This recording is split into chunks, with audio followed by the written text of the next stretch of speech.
Bismillahirrahmanirrahim. Assalamualaikum warahmatullahi ta'ala barakatuh. Alhamdulillah Rabbil Alamin. Wassalatu wassalamu ala asyrafil anbiya wal mursalin wa ala alihi wa sahbihi ajma'in. Alhamdulillah, we are still going deep into our chapter 4 on the concept of holistic human behaviors and the laws of learning, and how the effect of classical and operant conditioning created a set of laws. We call it the laws of learning, and how this conditioning affect us. So I have in the previous video we have explained some detail. Today I'm going to give you more detail in terms of how fixed ratio conditioning affects. There are schedule, there are fixed ratio, and this is within the perspective of human existence affects us, especially later I'll give an example of how a fixed ratio kind of thing is used to oppress workers all over the world. So you can imagine that this laws of learning affects us at every level, whether it affects an animal in terms of conditioning. This set of laws that we know will affect us, and that's why it's very important that when we learn conditioning, we will also learn how we can change the system of work to be more fair and just and so on. So I'm going to read on this fixed ratio conditioning, Professor Muhammad Mahdi Jenkins writing.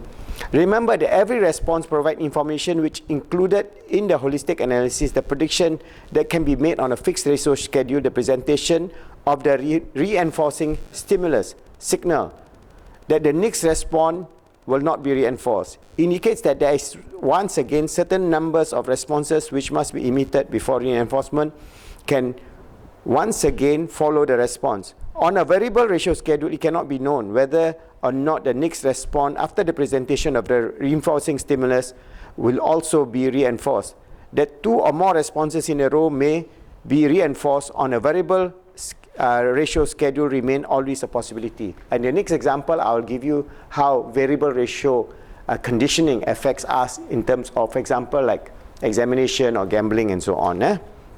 But now we are discussing about fixed ratio and how it affects human condition, especially how employer used to oppress employees in terms of piecemeal work. In general, responding is more likely to occur if the response can result in reinforcement than if this can't. On a fixed ratio schedule, the response after reinforcement cannot be reinforced. It is for this reason pauses occur just after the presentation of the reinforcing stimulus during fixed ratio conditioning, but not during the variable ratio conditioning.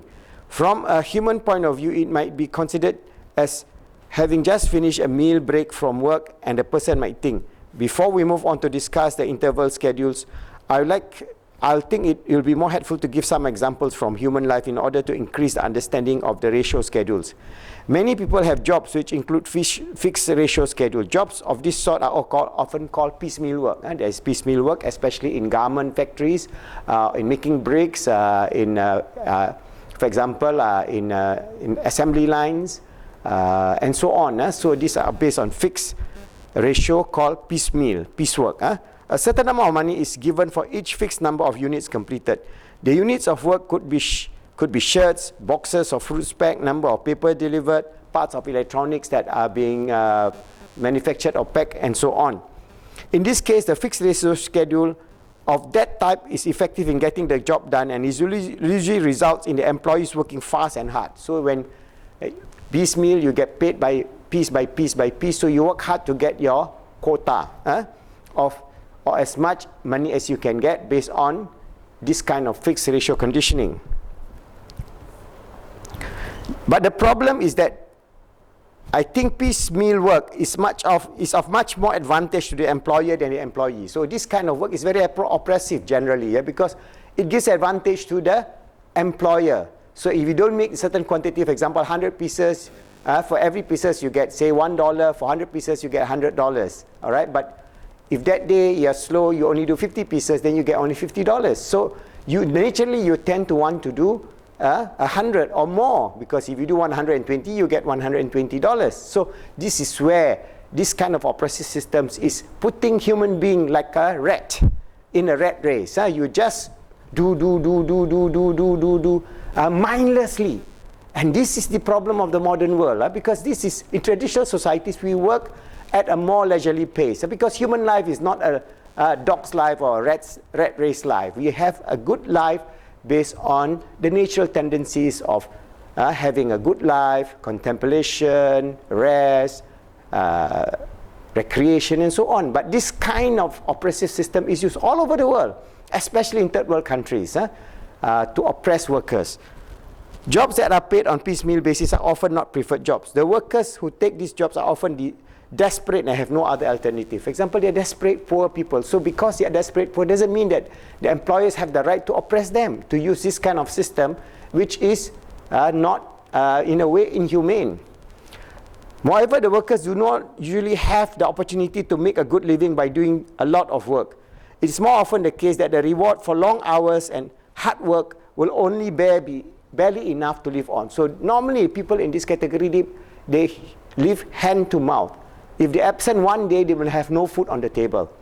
Right? This is happening especially in third world countries, as mentioned, like in Bangladesh, in even in China, even they have, for example, like in Thailand, where they are packing, for example, packs of or cleaning of shrimps, in the food industry, in the electronics industry, in so many.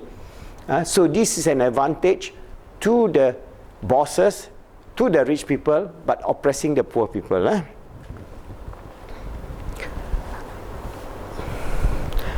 So in this case, there is no time for leisure, regardless of the post-reinforcement pause we have discussed on a fixed resource schedule. Any leisure time, indeed, any break from work routine is paid for by the worker, and it costs nothing to the employer. So for example, if the employee goes for lunch break, there's no production, there's no money. If the employee go for even for a pee to ease herself, there's no money. If the employee is, for example, take one day off because he or she is ill, there's absolutely no money. So that's why you must understand how this loss of learning affects every facet of human existence, how conditioning affects us, and this start off from the idea of classical and operant conditioning and other forms of conditioning, which we will learn inshallah, and how we as human beings must change this situation, especially in the 21st and 22nd century, where we must be more humane, more loving, more kind, and any kind of work which involves piecemeal must be tempered with some sort of compensation. For example, if the person is sick, or if the person is new in the job, or if the person will have, for example, time off for lunch, for tea break, for to ease his or herself, and so on. So there are many things within the scope of human existence that we can make this world a fairer and just world by understanding the loss of learning, understanding how conditioning works and how it affects our life. And inshallah, if we do that, we would understand that our role on this earth is to be the custodian of Allah, to make this world just and good. That means we strive to make ourselves good, help others to be good, and make the world good, inshallah.